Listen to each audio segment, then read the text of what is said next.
Monsieur le Président, permettez-moi de vous dire merci. Et vous avez une équipe dynamique et jeune. Monsieur le Premier ministre, dans cette même salle, quand vous étiez Premier ministre, vous avez rempli cette salle. Et cette fois-ci, vous avez un travail ingrat. Je pense qu'aujourd'hui, cette salle méritait d'être remplie quand vous étiez Premier ministre. Je viens à la question, puisque c'est un dialogue direct. Je suis Diomané Adama, président de l'association ADDL, Association pour la défense de la démocratie et des libertés. Monsieur le Premier ministre, votre génération, la génération du président de la République, et vous-même, vous avez un travail à faire.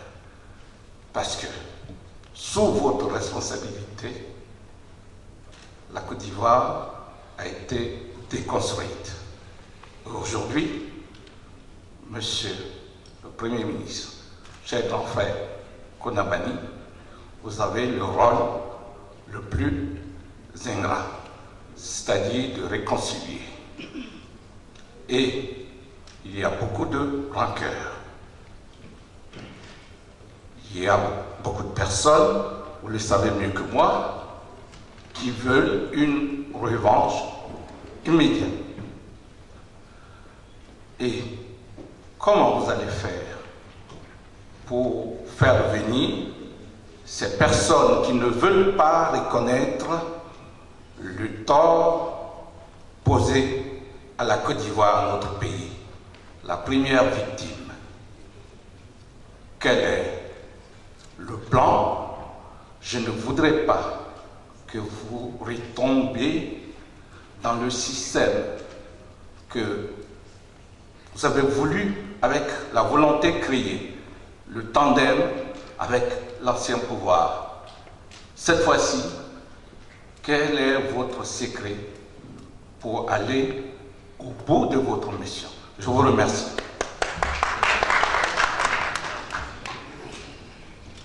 Curieusement, ça m'étonnerait que je change.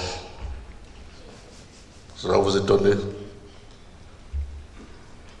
Vous savez, j'ai une chance extraordinaire. J'aime pas beaucoup parler de moi. Mais je vais vous donner, comme dirait l'autre, mon secret. Mon secret, c'est que je crois très très sérieusement à la capacité de l'homme à se surpasser, à se bonifier. Personne n'a la prétention, ne devrait avoir la prétention de dire qu'il est mieux que l'autre sur tous les plans. C'est pas vrai.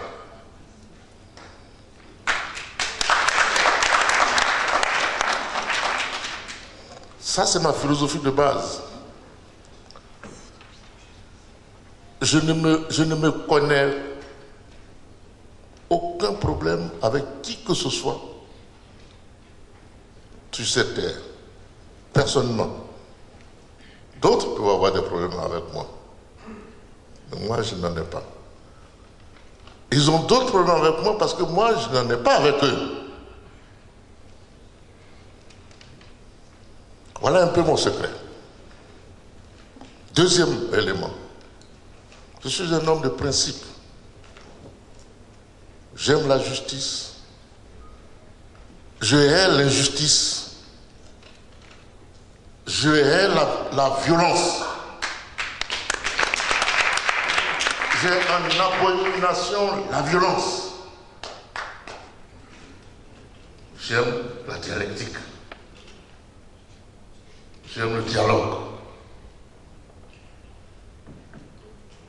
Alors, tous ceux qui se retrouvent dans cela sont mes frères. Même ceux qui ne se retrouvent pas dans cela sont mes frères quand même. Comment faire pour qu'ils s'y retrouvent? Dialoguer d'abord. qui me convainquent que j'ai tort. Et moi, je cherche à les convaincre que j'ai raison. Mais en les écoutant. Voilà quelques éléments. Vous savez où j'ai puisé ça? Non. Par mon éducation. Et par les leçons que nous a laissées celui que nous n'avons pas suffisamment écouté de son vivant. Il s'appelle Félix Houphouët-Boigny. Je l'ai écouté attentivement. Je l'ai même quelquefois titillé pour en savoir plus. Parce que j'avais la chance de pouvoir le voir dans des formats où je pouvais le titiller. Pour qu'il m'explique un peu plus. Je suis pétri de sa philosophie. Oh, je n'ai pas tout accepté. Est-ce que vous savez que Houphouët-Boigny, qui était quand même un parent, est-ce que vous savez que quand j'étais jeune étudiant ici à Paris, mon frère aîné qui était ministre de la Défense a été mis en prison par Houphouët-Boigny, condamné à mort? Ça ne m'a pas empêché de le considérer comme un père, un vrai père. Alors, voyez-vous, la capacité de l'homme à se dépasser. Vous faites allusion à une formule. Parce que les hommes, malheureusement certains hommes, et les Ivoiriens en particulier, qui ne sont que des politiciens, qui ne font que de la politique politicienne, c'est-à-dire la politique qui tend des pièges et qui détruit l'autre, s'arrête aux formules. Alors, je vais vous mettre dans ce contexte. Le contexte de la fameuse formule qui a eu beaucoup de succès d'ailleurs. Le tandem. Oui, je maintiens que si Laurent Gbagbo avait accepté le concept de tandem, c'est-à-dire le concept de la solidarité que je lui proposais, pour qu'ensemble, dans la reconnaissance de notre diversité, mais dans la reconnaissance du fait que notre pays nous appartenait, et sans aucune arrière-pensée politicienne, nous avions l'obligation historique, lui et moi, de sortir en ce moment la Côte d'Ivoire de la crise. Je suis persuadé qu'on n'aurait pas eu la guerre. Je le suis et je suis persuadé que là où il est, lui-même, dans son fort intérieur, il s'est dit qu'il a raté une occasion historique.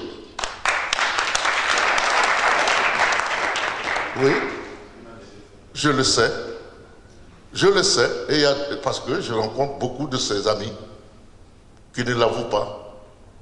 Ah, il faut avouer quand on s'est trompé, mais qui le disent sous certaines formes et ça me réconforte. Donc je ne change pas quand je suis persuadé que je suis en train de faire œuvre de solidarité pour la nation. Je dis que je ne change pas. Alors, avec Alassane Ouattara, président de la République, c'est la même approche. Solidaire, parce qu'une occasion historique est offerte à des personnes, comme vous dites, d'une même génération. Grande responsabilité. Hier, un témoignage a été fait dans ce sens. Grande responsabilité historique. Quand vous avez la chance d'avoir la responsabilité de sortir votre pays après une guerre, après une période aussi difficile, il faut avoir conscience que c'était une chance historique. Il faut être à la hauteur de cette histoire. Alors, vous qui êtes avec nous, vous qui nous connaissez, mettez-vous à la hauteur de cette histoire. Oui, j'ai accepté et je lui ai dit, c'est la seule mission que j'aurais acceptée. Je vous assure, je ne vais pas vous dévoiler un certain nombre de choses ici. C'est la seule mission à l'heure actuelle, l'histoire de notre pays que j'aurais accepté. Parce que c'est une mission de salut national. Et que la responsabilité de la nation est confié par voie démocratique à quelqu'un de ma génération. Et pas quelqu'un avec qui j'ai cheminé pendant longtemps, avec qui j'ai partagé une longue expérience des affaires publiques. Donc, je n'ai pas changé, l'approche est la même. Si le mot ne convient pas, parce qu'il a des relents que vous le donnez, mais moi je ne lui donne aucun relent négatif.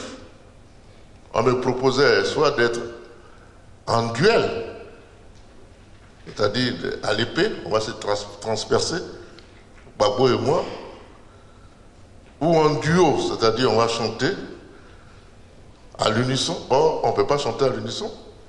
Moi j'étais au fouettis, lui n'était pas. Après, il a dit qu'il était au fouettis. Très bien. Mais je lui ai dit tout ça. Mon approche avec Laurent Gbagbo, c'est que franchement, au-delà des considérations politiciennes, j'avais les meilleures relations avec lui. On discutait de ça. Moi, je suis au fouettis, lui, il n'est pas. Il est devenu après. Parce qu'il a découvert. Non, il a découvert. Il n'y a que les imbéciles qui ne changent pas. Or, il ne l'est pas. En tout cas, par rapport au fouet, il a découvert. Donc, on ne pouvait pas chanter à l'unisson. Mais on était solidairement engagés. Lui comme président reconnu par la communauté internationale, la résolution 1633, et moi comme Premier ministre, non pas nommé dans la résolution, mais dont le profil a été indiqué dans la résolution, le nom a été mis après. Un Premier ministre de, comment on appelle ça, de consensus acceptable par tous et pour tous. Vous voyez, c'était une grande responsabilité. Moi, j'ai pris conscience de ça tout de suite. Ça méritait que nos divergences, moi au fouettis, lui, pas au fouettis, que vraiment que nous laissions un peu de côté pour faire sortir notre pays de cette situation. Ah, faire sortir le pays de la situation. Si vous avez bonne mémoire, le gouvernement que j'étais chargé de présider s'appelait le gouvernement de la réconciliation. Vous voyez pourquoi je ne vais pas changer? Je n'ai pas changé. Je n'ai pas changé. Et je le fais avec le même état d'esprit, le même engagement, la même détermination. Alors comment je vais faire pour amener ceux qui n'y croient pas? Convaincre. Les convaincre qu'il n'y a pas d'issue. Il n'y a pas d'autre alternative que de se rassembler et de finir les palabres. La société africaine est une société de pardon. Le mot que l'on utilise le plus dans la journée, dans nos dialectes, c'est pardon. En baoulé, on dit yaki. Je ne sais pas, en malais, on dit comment? Sabari. Sabari. Brigadier Sabari. Et en bété, on dit quoi? Botché. Hein? Botché. Non, non, non. En tout cas, chez nous, moi je suis baoulé, vous le savez, c'est le mot qu'on utilise le plus souvent. C'est ça qui rime notre vie. Donc, nous sommes une société de pardon. Mais oublions le pardon. N'oublions pas ça.